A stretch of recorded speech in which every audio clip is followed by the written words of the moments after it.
நவக்கிரகங்களும் தெய்வங்களும் நாம் இந்த ஜன்மத்தில் கொண்டு வந்த வினைகளை பிராரப்த கர்மா அனுபவிக்க சூழ்நிலையையும் எண்ணங்களையும் உண்டாக்குகின்றனர். எனவே நவக்கிரகங்களை தெய்வங்களை பழிப்பது கூடாது. இருப்பினும் அவர்களை வழிபட்டால் நன்மைகளை நிறைவாகவும் தீமைகளின் கெடுபலன்களை குறைத்தும் அருள் செய்வார்கள். தற்சமயம் எந்த கிரகத்தின் தசா புத்தி நடைபெற்று வருகிறதோ அதற்கான மந்திரத்தை ஜெபித்து வரலாம்.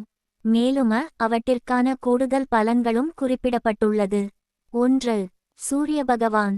ஓம் ஹ்ராம் ஹ்ரீம் ஹ்ரௌம் ஷஹ சூர்யாய நமஹ. வேலையில், அரசியலில், உடல்நலத்தில், குறிப்பாக தலை தொடர்பான வியாதிகளை தீர்க்கும்.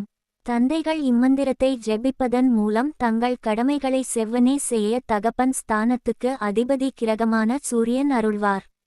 2. சந்திர பகவான். ஓம் ஸ்ராம் ஸ்ரீம் ஸ்ரௌம் ஷஹ சந்திராய நமஹ. மனக்குழப்பம், வேதனைகள், வயிறு மற்றும் இரத்தம் தொடர்பான வியாதிகள் நீங்கும். தாய்மார்கள் இம்மந்திரத்தை ஜெபிப்பதன் மூலம் தங்கள் கடமைகளை செவ்வனே செய்ய தாய் ஸ்தானத்துக்கு அதிபதி கிரகமான சந்திரன் அருள்வார். 3. செவ்வாய் பகவான்.